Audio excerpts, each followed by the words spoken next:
dabar labai paprasta, mikrofonas keliauja, Audriau, jis yra arčiausiai jūsų, jūs ir pradėsite, bet kuriam iš pasirinktų vieną klausimą ir pageidautinamės atsakymas turi tilpti į minutę, tai ko norit, kieno norit, bet vieną.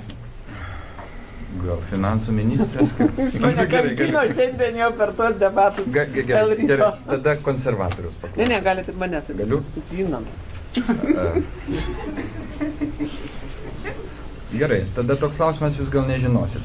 Kadangi aš domiuosi viešais pirkimais, žiūriu juos praktiškai online, ten yra įspūdingi dalykai. Ar kai jūs tapote ministre ir pasirašinėjate sutartis, jūs į kiekvieną tą pirkimą įsigilinate, ar vis tik tai yra taip, kad jums atneša kažkokį pirkimą ir padėjai, patarėjai, sako, jūs pasirašot ir neįsigilinat? Žinote, aš iki šiol nepasirašiau per tuos 3 mėnesius, kol dirbu finansų ministerijoje, nepasirašiau dar ne vieno tokio kontrakto, kitaip tariant, pagal viešųjų pirkimų įstatymą. Taip.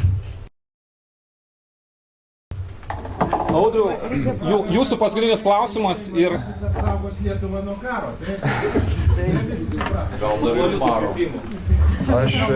Aš norėčiau grįžti prie pradžios ir klausimo finansų ministrai. Jūs nuo kelintos dienos, jeigu tiksliau, pareigas einate? Nuo birželio 23. Nuo birželio. Ok. Tai aš pacituosiu, žmonėms bus įdomu, kokias sutartis pasirašinėja finansų ministerija ir už ką. Štai pavyzdžiui, rugsėjo 16 pasirašė su UAB Idėja Prima, o čia yra viešųjų visokių ryšių kampanijos. Jos labiausiai melžia valstybės pinigus, vaikų pinigus ir taip toliau, už 212 000. Dėl renginių ES investicijų projektų vykdytojams organizavimo paslaugos. Čia yra smulkesnių, dar rugpjūčio mėnesį, pavyzdžiui, UAB VIP viešosios informacijos partneriai.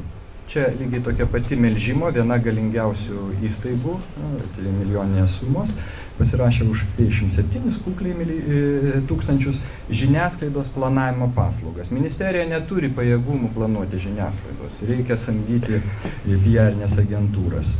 Toliau yra labai čia smulkios, po 8 000, po 16 000 ir yra viena labai smagi sutartėlė už 725 000 su truputėliu, tai yra pasirašyta Liepos 13 dieną, tai yra 2014-2020 metų ES fondų ir investicijų veiksmų programos įgyvendinimo ir finansavimo galimybių komunikacija.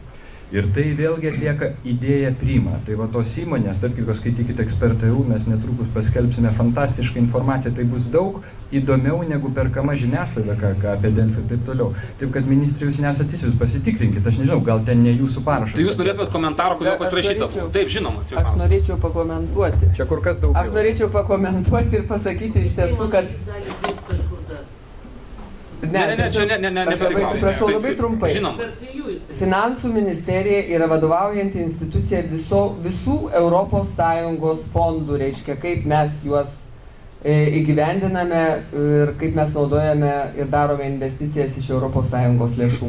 Ir pas mus yra ir centrinė projektų valdymo agentūra prie finansų ministerijos, yra VIPA ta pati vadinamoji, kur yra UABas ir užsiima, reiškia, finansinės inžinerijos priemonės. Ir mes ministerijoje turime Europos paramos departamentą.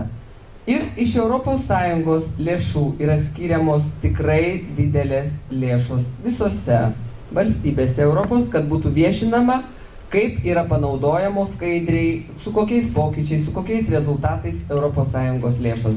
Jeigu jūs kalbate apie Idėją Primus, tai aš žinau, kad iš tiesų su socdemais Idėja Primus tikrai nieko neturite, jūs kaip ekspertai galėtumėte žinoti, kad iš tiesų šita viešųjų ryšių agentūra yra susijusi galbūt ir su kitom politiniam partijom, o su socdemais tikrai ne.